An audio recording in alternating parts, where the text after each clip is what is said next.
Hello दोस्तों, good morning. आप सबका स्वागत है द पेशेंस ब्लूप्रिंट चैनल में। हम लोग एनसीईआरटी सीरीज कर रहे थे और एनसीईआरटी सीरीज में हमारा जो ओशनोलॉजी का पहला चैप्टर है जिसमें हमने हाइड्रोलॉजिकल साइकिल और टेम्परेचर का कॉन्सेप्ट और सैलिनिटी का कॉन्सेप्ट सी वाटर में हमने पढ़ा था। ठीक, तो वो चैप्टर इंपॉर्टेंट है, तीनों टॉपिक से जो है सवाल आते हैं।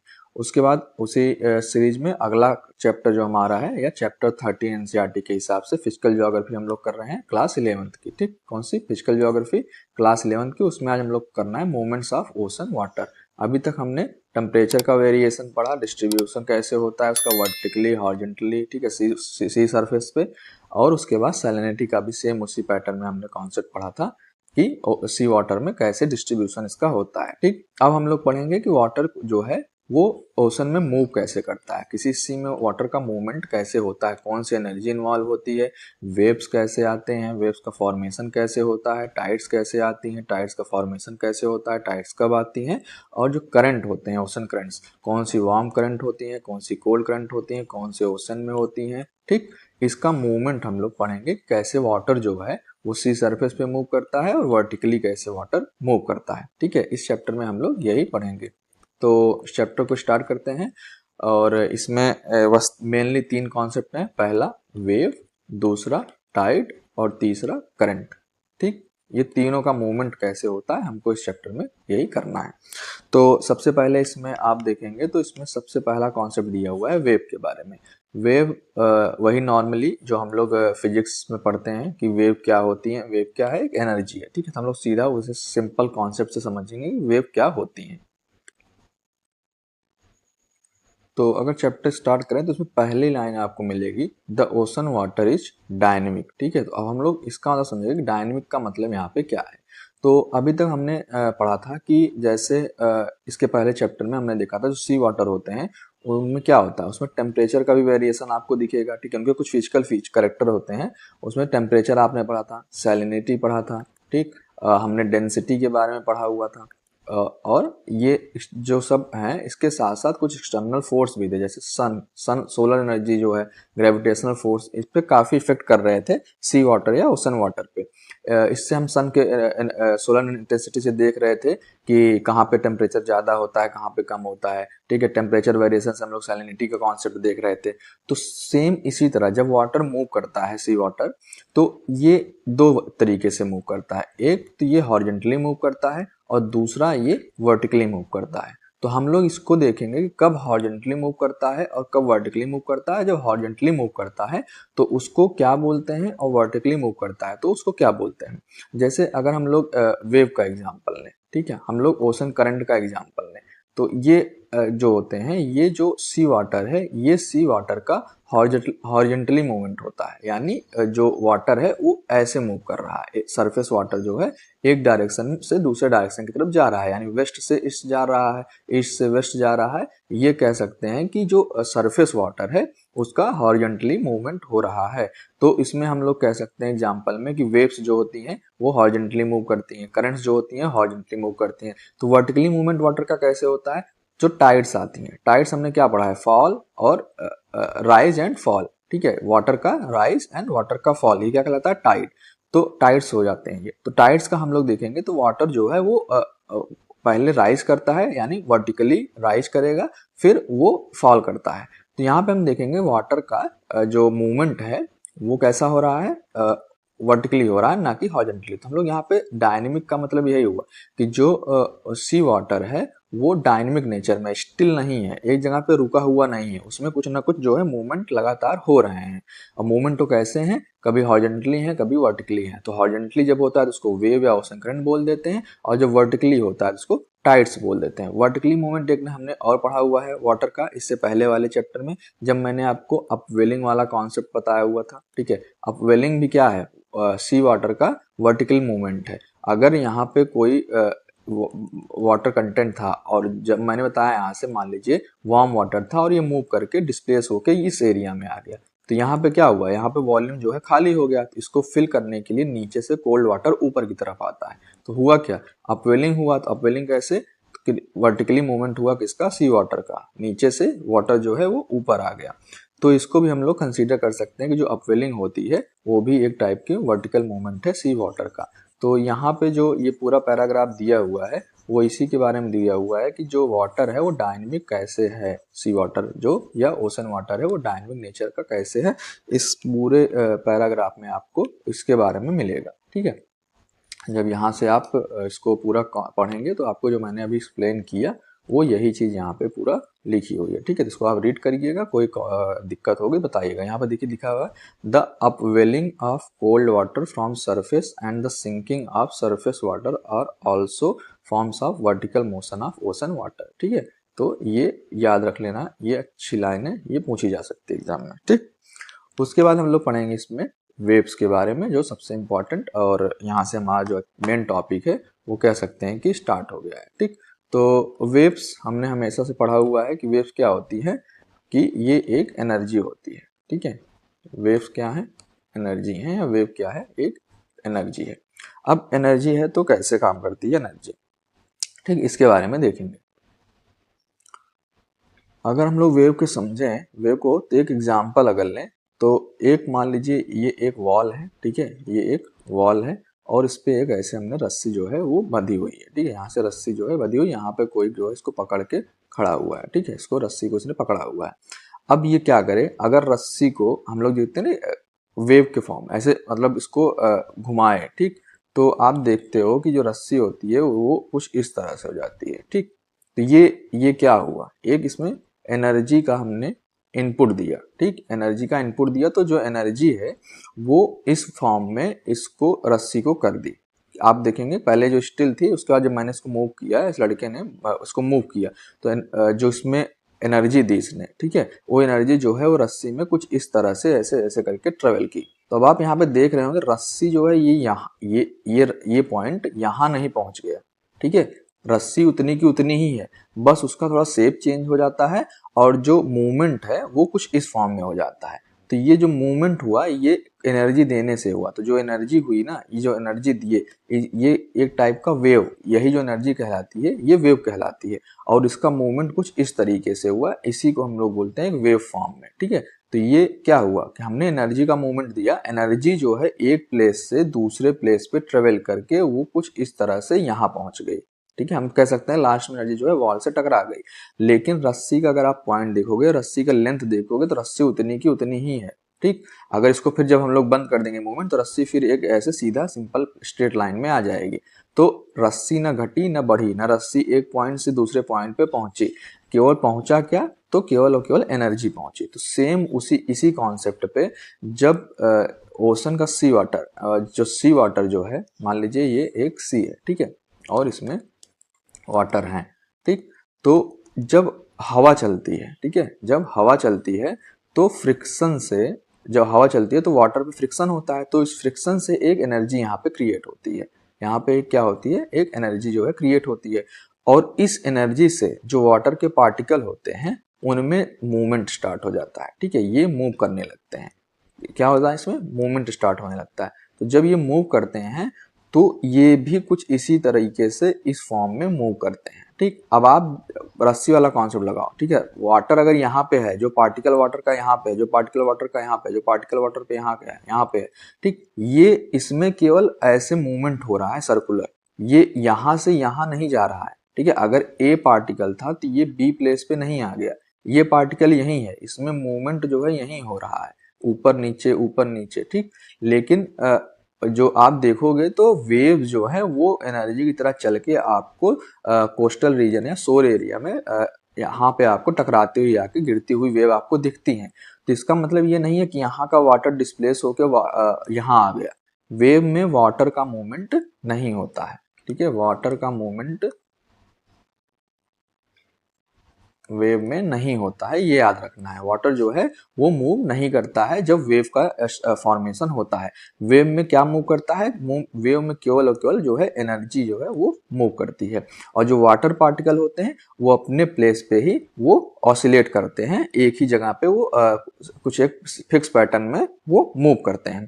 तो ये होता है जब वाटर पे विंड ब्लो करती है और जो फ्रिक्शन क्रिएट होता है, तो फ्रिक्शन से जो एनर्जी क्रिएट होती है उससे वाटर पार्टिकल मूव करते हैं और वेव का फॉर्मेशन होता है। वेव का फॉर्मेशन जब होता है तो उसमें जो एनर्जी होती है वो ट्रांसफर होती है और वाटर पार्टिकल जो है वो मूव नहीं करते हैं। ये एक सिंपल सा कॉन्सेप्ट है वेव का।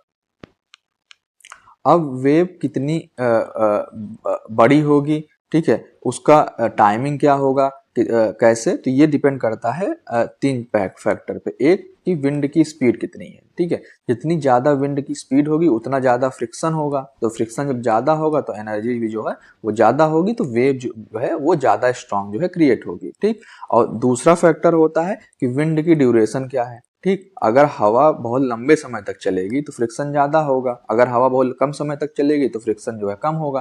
तो अगर विंड की ड्यूरेशन ज्यादा है तो एनर्जी, फ्रिक्शन भी ज्यादा क्रिएट होगा तो एनर्जी भी जो है वो ज्यादा क्रिएट होगी, तो वेव का फॉर्मेशन भी काफी अच्छा होगा। और तीसरा होता है कि जो डिस्टेंस है विंड का, जैसे मान लो ये ईस्ट साइड से, एकदम ईस्ट से विंड जो है वो फ्लो करना शुरू की और ये लगातार फ्लो करती जा रही है बिना किसी इंटरप्शन के। बिना किसी इंटरप्शन मतलब कि इसके बीच में कोई स्ट्रक्चर नहीं आ रहा है, जैसे यहाँ पे कॉन्टिनेंट नहीं आ गया जो उसको यहाँ पे रोक दे, केवल और केवल यहाँ से लेके यहाँ तक पूरा ओशन बना हुआ है और एक लंबे दूरी तक केवल और केवल ऐसे पूरा ओशन वाटर है, कोई बीच में इंटरप्शन नहीं है।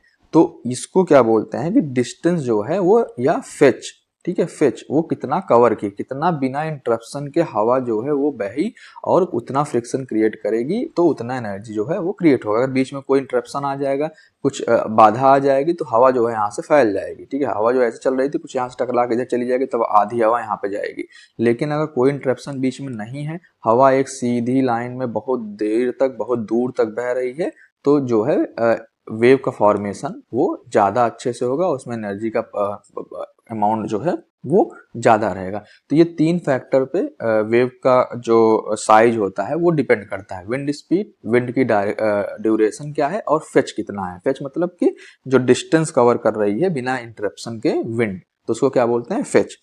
तो ये इतना पॉइंट हो गया कि वेव का जो है साइज किस पे डिपेंड करता है, ठीक। अब देखते हैं कि जो वाटर में वेव है वो कैसे मूव करती है।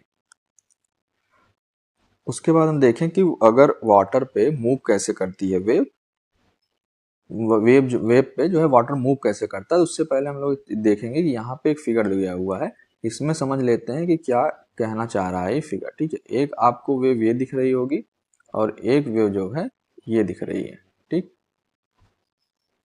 तो इसको देखते हैं कि क्या यहाँ पे बता रहा है, इससे जो है वाटर का मूवमेंट जो है हमको अच्छे समझ में आएगा क्या होता है। तो यहाँ पे एक आप देख रहे होंगे वर्ड, एक हो रहा है क्रेस्ट और एक हो रहा है ट्रॉफ, ठीक है। तो इसको समझते हैं क्रेस्ट और ट्रॉफ क्या होता है। तो जो सबसे हाईएस्ट पॉइंट होता है जब वेव का फॉर्मेशन होता है, तो जो ये आप पॉइंट देख रहे हो, सबसे हाईएस्ट पॉइंट, यहाँ से मान लीजिए ये यहाँ पे normal wave, normal still water था, ठीक है। अब यहाँ से जो ये पॉइंट आप सबसे हाईएस्ट पॉइंट देख रहे हो, ये क्या कहलाता है, वेव का क्रेस्ट कहलाता है, वेव का क्रेस्ट कहलाता है। और ऐसे ही जो वेव का सबसे लोवेस्ट पॉइंट होता है उसको क्या बोलते हैं, ट्रॉफ बोलते हैं। तो ये कुछ नहीं होता, जब वाटर मूव कर रहा है, जब एनर्जी मूव कर रही है, तो ये इस तरह के जो फॉर्मेशन हो रहा है ऐसे, ठीक है। ये स्टिल वाटर था और यहाँ से इसको क्या बोलते हैं, सबसे टॉप मोस्ट पॉइंट को क्रेस्ट बोलते हैं और सबसे लोअर पॉइंट को इसको क्या बोलते हैं, ट्रॉफ बोलते हैं, ठीक। इसको क्या बोलते हैं, ट्रॉफ। अब यहाँ पे आप देख रहे हो एक क्रेस्ट का फॉर्मेशन यहाँ भी हो रहा है, तो इस क्रेस्ट से और इस वाले क्रेस्ट से, मतलब एक क्रेस्ट और ए और बी से, ए और बी के बीच का जो डिस्टेंस होता है इसी को हम लोग क्या बोलते हैं, वेव लेंथ बोलते हैं, ठीक है। अब यहाँ पे हम वेव लेंथ का फॉर्मूला देखने नहीं बैठेंगे, फिजिक्स वाला पार्ट करेंगे तब करेंगे, बस यहाँ पे इतना आप जान लो क्योंकि यहाँ पे दिया हुआ है, ये क्वेश्चन ऐसे ज्योग्राफी में करके नहीं आएगा, ठीक। और उसके बाद ये जो हाइट है, इस वाली हाइट को इसको क्या बोलते हैं, एम्पलीट्यूड बोलते हैं, ठीक। तो हाफ हाइट को क्या बोलते हैं, एम्पलीट्यूड, और एक क्रेस्ट से दूसरे क्रेस्ट के बीच की दूरी क्या बोलते हैं, वेवलेंथ, या एक ट्रॉफ से दूसरे ट्रॉफ के बीच की दूरी क्या बोल देंगे, वेवलेंथ बोल देंगे, ठीक। ये इस पॉइंट को वेवलेंथ बोल देंगे। तो ये इतना कॉन्सेप्ट जो है आपको यहाँ पे थोड़ा पता होना चाहिए, क्योंकि ये नॉर्मल सा एक यहाँ पे पैराग्राफ जो है एक बॉक्स करके दिया हुआ है, इसलिए मैंने आपको बता दिया, ठीक है। वेव क्रेस्ट दिया हुआ है और वेव ट्रॉफ क्या होगा, the highest and lowest points of wave are called the crest and trough respectively. Wave height क्या है, वर्टिकल डिस्टेंस जितना है वो बॉटम से वो कितना अचीव करता है उसको बोलते हैं वेव हाइट, ठीक है। वेव एम्पलीट्यूड क्या होता है, it is one of the wave height. तो ये अगर वेव है ठीक। तो ये वाली जो हाइट होती है इसको क्या बोलते हैं, एम्पलीट्यूड। तो इसका सब फॉर्मूला होता है, वो हम फिजिक्स से पढ़ेंगे, वेव वाला चैप्टर करेंगे वहां पे। वेव पीरियड है, इसका मतलब टाइम इंटरवल कितना होता है, जो टू सक्सेसिव वेव क्रेस्ट होते हैं या ट्रॉफ जो होते हैं उनको पास करने में फिक्स्ड पॉइंट जो होता है उसको क्या बोलते हैं, वेव पीरियड। ठीक है, वेव लेंथ मैंने बता दिया, दो क्रेस्ट या दो ट्रॉफ के बीच की दूरी को वेव लेंथ बोलते हैं। वेव की स्पीड, जिस रेट से वेव चल रही है, और वेव की फ्रीक्वेंसी जो है कि एक सेकंड में कितना जो वेव है वो पास कर रही है किसी एक गिवन पॉइंट को। ठीक है, इसको वेव फ्रीक्वेंसी बोलते हैं। तो ये छोटा सा कॉन्सेप्ट था। यहाँ पे मेन अब है कि जो वाटर है वो कैसे मूव करता है वेव में, ये समझना है। ये थोड़ा टफ और टिपिकल कॉन्सेप्ट है, ध्यान से सुनिएगा, एक बार में समझ में आ जाएगा मैं क्या कहना चाह रहा हूँ। ठीक है, तो हमने देखा कि अब अगर मोटा मोटा हम लोग देखें तो अभी हमने क्या देखा कि आपको इतना पता है कि अगर कोई एक वेव है तो वेव में आप जान रहे हो कि जो वाटर है वो नहीं मूव करता है, वेव में क्या मूव करता है, एनर्जी मूव करती है। ठीक, तो वाटर पार्टिकल जो है वो एक जगह जहाँ पे हैं वहीं पे बने रहेंगे। तो ये सबसे पहले ये बात आपको याद रखनी है। तो अब वाटर का फिर क्या होता है, तो जब वाटर में एनर्जी मिलती है, यानी जो विंड से, फ्रिक्शन से एनर्जी जब मिलती है तो वाटर जो है वो ऑसिलेट करना शुरू करता है। तो जब ये ऑसिलेट करता है तो ये एक छोटे सर्कुलर ऑर्बिट में ये मूव करता है। ठीक है, कौन से ऑर्बिट, कौन से पाथ पे, सर्कुलर पाथ पे। जब ये सर्कुलर पाथ पे मूव करता है तो इस जो एनर्जी होती है इसी साथ ये वाटर पॉइंट पार्टिकल जो है, ये जो क्रिस्ट का फॉर्मेशन होता है तो टॉप पे आता है, यहाँ पे क्रिस्ट का फॉर्मेशन होता है और यहाँ से थोड़ा सा हल्का ये फॉरवर्ड की तरफ मूव करता है। और जब फॉरवर्ड की तरफ मूव करता है तो आप जानते हो फिर ये जो क्रेस्ट है ये फॉल करना शुरू स्टार्ट करती है। तो फॉल करता है तो ये ट्रफ पे आता है। ठीक, तो ये फॉल करके ट्रफ पे आता है और उसके बाद फिर ये थोड़ा सा मूव करके पीछे की तरफ जाता है। ठीक, पहले क्या हुआ, एनर्जी मिली तो ये वाटर पार्टिकल राइज किया, क्रेस्ट का फॉर्मेशन हुआ, फिर ये हल्का सा फॉरवर्ड मूव करके फिर फॉल होता है और इसको क्या करेगा, ट्रफ का फॉर्मेशन हुआ, फिर हल्का सा गिरने के बाद ये बैकवर्ड मूव करता है। तो आप देखोगे जो जहां से चलता है वाटर पार्टिकल एक, ठीक है, वो वहीं पे वापस वहीं पे आ जाता है। तो इसका मतलब ये है कि वाटर जो है वो नहीं मूव किया, मूव क्या किया, केवल और केवल एनर्जी जो उसको विंड से मिली। तो इसी तरह से वाटर पार्टिकल जो होते हैं बहुत ढेर सारे, वो अपनी जगह पे ऑसिलेट करते हैं सर्कुलर ऑर्बिटल में, और ये जो है वेव का फॉर्मेशन बस होता रहता है और जो एनर्जी है वो आगे की तरफ बह चलती रहती है। और जो वाटर पार्टिकल है वो अपने प्लेस पे जो है बार बार ऑसिलेट करते रहते हैं। ठीक, तो ये तो बात हो गई किस पे, हम लोग जो सरफेस वाटर था, जो अपर वाटर था, उस पे बात हो गई। अब अगर डीप वाटर में देखें तो डीप वाटर जो है उतना अफेक्ट नहीं करता है, क्योंकि डीप वाटर में जो सर्कुलर मोशन है पार्टिकल का वो उतना अफेक्ट नहीं होता है और धीरे धीरे पार्टिकल का जो मूवमेंट है वो कम होने लगता है, क्योंकि जो विंड ब्लो कर रही है वो कहाँ पे कर रही है, वो सरफेस पे ही ब्लो कर रही है। तो अगर हम हाफ वेवलेंथ नीचे जाएं, ठीक है, डेप्थ में, तो जो वाटर का मोशन होता है वो उतना मोशन ज्यादा होता नहीं है, उतना मूवमेंट जो है वो होता नहीं है, इसलिए जो सरफेस वाटर है ज्यादा मूव करते हैं और जो डीप वाटर में वाटर पार्टिकल्स हैं वो उतना मूव नहीं करते हैं। ठीक है, तो ये यहाँ पे वाटर का मूवमेंट था और एनर्जी का मूवमेंट था कि वाटर जो है वो वेव में नहीं मूव करता है, वेव में केवल और केवल एनर्जी का मूवमेंट होता है। ठीक, तो ये बात यहाँ पे बस इतना मोटा मोटा याद रखना है कि water does not move in wave formation. ठीक है, तो हम लोगों ने जो अभी तक पढ़ा वो यहाँ पे आपको इसी पैराग्राफ में वो सब आपको देखने को मिल जाएगा। ठीक है, जो मैंने बताया वही सब चीज़ें यहाँ पर लिखी हुई हैं, उसको मैंने एकदम अच्छे से समझा दिया फिगर और कॉन्सेप्ट के साथ। ठीक है, अब यहाँ पे लिखा हुआ है the largest waves are found in open sea. ठीक है, तो ये नॉर्मल सी बात अब आपको समझ में आ गई कि ओपन सी में क्यों होगा, क्योंकि वहाँ पे फेज जो है वो ज़्यादा अच्छा होगा। फेज मतलब कि बिना इंटरप्शन के विंड जो फ्लो कर रही है, तो यहाँ पे वेव का फॉर्मेशन जो है अच्छे से होगा। तो wave continue to grow larger as they move and absorb energy from the wind. ठीक है, तो ये पार्ट यहाँ तक आपको यहीं पे समझ में आएगा जो मैंने अभी तक समझाया। ठीक है, उसके बाद लिखा है यहाँ पे कि most of the waves are caused by the wind driving against water. ठीक है, सब हमने पढ़ा, यही चीज जो हमने अभी तक पढ़ा है वो सब यहाँ पे लिखा हुआ है। तो इस आप जब पढ़ोगे, रीडिंग करोगे, तो आपको यहाँ पे ऐसा कोई पॉइंट नहीं हो जो नहीं समझ में आएगा। ठीक है, अब उसके बाद यहाँ पे कुछ नए कॉन्सेप्ट दिए हुए हैं, वो हम लोग देखते हैं कि जो वेव का साइज है और शेप वो इसकी ओरिजिन को रिवील करता है। यहाँ पे ये दिया हुआ है कब स्टीप होती है, ठीक है, और कब यंग होती है, कब ओल्ड वेव होती है। इसको हम लोग यहाँ पे इस वाले कॉन्सेप्ट को जो यहाँ से लेके और अगले पेज तक दिया हुआ है उसको हम लोग यहाँ पे कवर करेंगे क्या होता है ये यहाँ तक। ठीक, अब ये पे देखते हैं इस पे क्या बात की गई है, तो इसको हम लोग अच्छे से एक बार ब्लैक बोर्ड पे समझ लेते हैं। ठीक है, उसके बाद फिर आप लोग रीड करिएगा, फिर कोई दिक्कत हो तो बताइएगा। ठीक, तो स्टार्ट करते हैं। कैसे यंग वेव क्या होती हैं, ओल्ड वेव क्या होती हैं और कैसे मूव करती हैं। तो वहां पे एक लाइन लिखी हुई थी कि वेव की जो साइज एंड शेप होता है, साइज एंड शेप, ये इसकी ओरिजिन को रिवील करता है। ठीक है, इसका मतलब समझना है इस लाइन का। ठीक है, ये बस एक लाइन लिखी हुई है लेकिन इसका मतलब जो है काफी डीप है। तो हम इस पे समझेंगे कि जो अगर हम वेव को जब देखते हैं, ठीक है, जब साइंटिस्ट लोग वेव को देखे तो उनको समझ में आया कि इसकी ओरिजिन क्या है। अगर इसकी ओरिजिन जो है, अगर आप वेव को देखो, ठीक है, अगर वो एक स्टीप या इरेगुलर वेव है, ठीक, इरेगुलर वेव है या इसको चॉपी वेव भी कहते हैं। अगर ये चॉपी वेव है, ठीक है, स्टीप वेव है और चॉपी वेव है, तो इसको साइंटिस्ट ने बोला ये एक यंग वेव है। कौन सी वेव है, ये एक यंग वेव है। अगर हम लोग एक वेव देखें दूसरी जो लॉन्ग है और कैसी है, स्मूथ है। ठीक, कैसी है, स्मूथ, लॉन्ग और स्मूथ वेव है, तो इसको साइंटिस्ट लोग बोले कि ये जो है बहुत लॉन्ग डिस्टेंस ट्रेवल करके आई हुई है। ऐसी वेव को क्या उन्होंने बोला कि बहुत लॉन्ग डिस्टेंस ट्रेवल करके आई है। तो दो टाइप की वेव अगर देखने को मिलती हैं, एक स्टीप वेव या इरेगुलर वेव, एक लॉन्ग और स्मूथ वेव। ये दो टाइप की वेव होते हैं। इसमें से यंग वेव किसको बोला गया, जो स्टीप और इरेगुलर हैं, और लॉन्ग और स्मूथ वेव वो हुई जो लॉन्ग डिस्टेंस ट्रेवल करके आई हुई हैं। तो अगर हम एक एक करके देखें कि स्टीप वेव का बिहेवियर या स्टीप वेव जो है वो कैसे बनती हैं, तो जो लोकल विंड उस एरिया में चल रही होती है, ठीक है, अगर एक सी वाटर है कहीं पे, ठीक है, और यहाँ पे एक लोकल विंड चल रही है, तो लोकल विंड जो यहाँ पे चलती है उससे जो क्रिएशन होता है वो किसका होता है, यंग वेव का क्रिएशन होता है।